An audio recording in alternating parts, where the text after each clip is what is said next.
सगळे अखंड मसाले वापरून अगदी कोणताही पावडर मसाला न वापरता चमचमीत आणि झणझणीत अशी ही कटाची आमटी केलेली आहे। तर खूप छान असा तवंग आलाय। व्हिडिओ स्किप न करता बघा। आवडल्यास लाईक शेअर सबस्क्राइब। नमस्कार, मी स्वप्ना वायकर, वायकर्स किचनमध्ये तुमच्या सगळ्यांचं मनापासून स्वागत करते। तर बघा, याला कटाची आमटी किंवा येळवण्याची आमटी असंही म्हटलं जातं दोन्ही। तर त्यासाठी काय करायचं, थोडीशी चण्याची डाळ टाकते मी कुकरला। पाणी स्वच्छ धुवून घ्यायचं, पाणी टाकायचं, अगदी थोडंसं मीठ टाकायचं चवीनुसार आणि व्यवस्थित अशी डाळ एकसंध अशी शिजली गेली पाहिजे। आता आपण जेव्हा पुरण वगैरे करतो त्यावेळेस आपल्याला हे डाळीचं पाणी मिळतं आणि ही आमटी केली जाते। तर आता बघा, मी कोणताच पावडर मसाला नाही वापरलाय।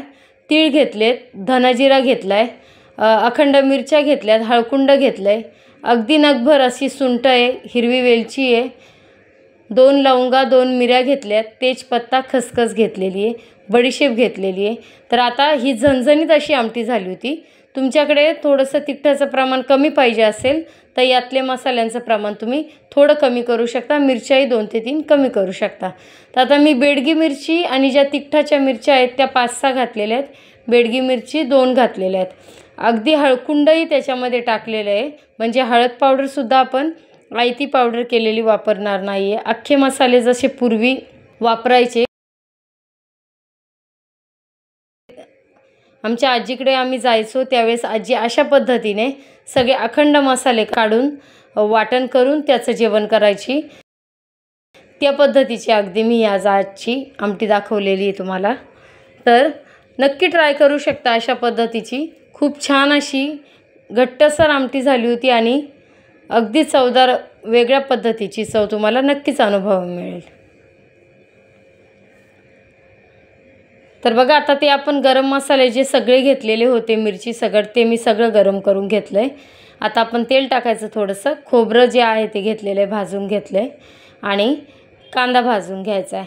कांदे मीडियम साईजचे 2 वापरलेले आहेत आणि खोबरं अर्धी वाटीच्या अर्धा म्हणजे पावभागाशी वाटी वापरलेली आहे खोबरं। तर कांदाही लाल केला आहे, खूप जास्त मी आता भाजला नाही कारण सगळे अख्खे गरम मसाले पण आपण भाजून घेतलेले आहेत, त्याच्यामुळे खूप असा काळा मसाला नाही करायचा आहे मला याचा। तर हिरवीगार अशी कोथिंबीर घ्यायची, लसूण अद्रक आपण घेतलेले आहे। आता जे मसाले भाजून घेतलेले होते त्यातल्या मिरच्या मी परत थोडंसं तेलावर भाजल्या होत्या आणि याच्यामध्ये सगळे एकत्र टाकून घेतलं। आता सगळ्याचं एकच वाटण करणार आहे मी, कोणताही सेपरेट केलेलं नाही आहे। चवीनुसार मीठ टाकून घेतलं आहे कारण आपण डाळीमध्ये पण शिजताना मीठ टाकलेलं आहे, तर ते आपल्याला जे येळवण्याचं पाणी मिळणार आहे त्याच्यामध्ये पण मीठ आहे, म्हणून याच्यामध्ये मसाल्याच्या चवीनुसार मीठ टाकून घ्यायचं। तर आता साधारण 3 ते 4 पळ्या तुमच्या अंदाजानुसार तेलाचं प्रमाण तुम्हाला कसं पाहिजे तसे टाकून घ्यायच्या। साधारण 3 पळ्या तर टाकून घ्यायच्या कारण आमटीला तेल थोडंसं जास्त लागतं। मोहरी टाकून घेतली, मोहरी तडतडली, 2 लसणाच्या पाकळ्या टाकल्यात फक्त चेचून, कढीपत्ता टाकून घेतला आहे आणि कोथिंबीर टाकली आहे। तर आता कढीपत्ता कोवळा एकदम होता, झाडाचा अगदी ताजा तोडलेला, तो थोडासा फास्ट करपला गेला तेल तापलेलं असल्यामुळे। तर आता बघा, सगळं आपण जे लाल तिखट, धना पावडर, हळद पावडर हे जे वापरतो हे सगळं आपण ह्या वाटणामध्ये केलेले आहे, अगदी हळकुंड, धने, जिरे सगळं टाकून। त्यामुळे कोणताही आपल्याला वरची पावडर मसाले वापरायचे नाही आहेत। नक्की ही आमटी ट्राय करू शकता तुम्ही। मला वाटतं पहिल्यांदाच ही रेसिपी यूट्यूबला टाकलेली असेल। तुम्ही नक्की मला सांगू शकता अशा पद्धतीची रेसिपी तुम्ही पाहिली का किंवा तुम्ही घरी अशा पद्धतीचं ट्राय करता का। तर व्यवस्थित असा परतून घेतला आहे, थोडीशी कोथिंबीरही टाकून घेतली आणि झाकण ठेवून त्याला तेल सुटेपर्यंत आपल्याला चांगलं असं तेल सुटलं पाहिजे कारण सगळे अखंड मसाले आहेत, मसाल्यांचा उग्र असा वास नाही आला पाहिजे आणि स्ट्रॉंगपणा त्यांच्यातला व्यवस्थित कमी होण्यासाठी आपल्याला अशा पद्धतीने झाकण ठेवून व्यवस्थित असा हा मसाला शिजवून घ्यायचा। आता इकडे कुकरच्या 4 ते 5 शिट्ट्या केलेल्या आहेत मी, तुमच्या कुकरच्या कॅपॅसिटीनुसार शिट्ट्या करायच्यात व्यवस्थित, परंतु डाळ ही चांगली शिजली गेली पाहिजे। आता ज्यावेळेस आपण पुरणासाठी डाळ शिजवतो आणि ते पाणी जे राहिलेलं असतं ते डाळ शिजलेलं ते पाणी घेतो।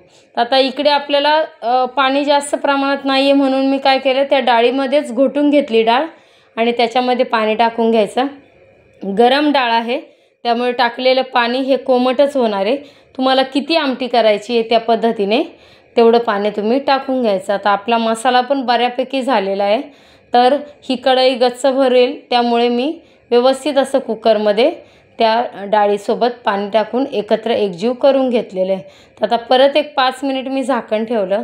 व्यवस्थित बघा, पाहू शकता आता तुम्ही, व्यवस्थित असा त्याला तवंग आलेला आहे। आणि ही जी एळवण्याचं पाणी आहे डाळीचं, ते आपण टाकून घेतलं आहे त्याच्यामध्ये। मिक्सरच्या भांड्यामध्ये पण व्यवस्थित असं सगळा मसाला काढून येण्यासाठी जितकं गरजेचं आहे तितकं पाणी टाकून सगळी अशी ही आमटी एकसंत मिक्स करून घेतली। तर आता मीठ टाकलेलं आहे, सगळे मसाले टाकलेले, काही टाकण्याची गरज नाही आहे। व्यवस्थित अशी आमटीला उकळी येऊन द्यायची आपल्याला। खूप जास्त ही आमटी घट्टही करत नाही, त्यामुळे मी बऱ्यापैकी पातळसर धरली आहे। भातासोबत खायला, अगदी भाकरीसोबतही चुरून खूप छान लागते, किंवा चण्याच्या डाळीची तुम्हाला आमटी करून खायची आहे तर ह्या पद्धतीने करू शकता। तर आता सगळे गरम मसाले बाधक होऊ नये म्हणून मी थोडासा त्याच्यामध्ये गूळ वापरलेला आहे, कारण हे सगळे ताजे गरम मसाले स्ट्रॉंग असा त्यांचा फ्लेवर उतरतो आणि आपल्याला पोटात बाधक होऊ नये म्हणून त्यासाठी थोडासा गूळ वापरायचा आहे। पाहू शकता खूप छान असा त्याला तवंग आला आहे। बघा, हळद पावडर पण न टाकता हळदीचंही प्रमाण किती व्यवस्थित झालेलं आहे। सगळ्या पद्धतीचा कलर ह्या आमटीला आलेला आहे। मला असं वाटत होतं व्यवस्थित तरी येते की नाही, कारण आपण कोणतीही तरीची वगैरे मिरची पावडर याच्यामध्ये टाकली नाही आहे, परंतु खूप छान अशी तरी आली। थंड झाल्यावर खूप छान अशी ही आमटीला एकदम तवंग आलेलं होतं। तर तुम्हाला ह्या पद्धतीची कटाची आमटी आवडली असेल तर रेसिपी लाईक, शेअर, सबस्क्राईब करा। थँक्यू।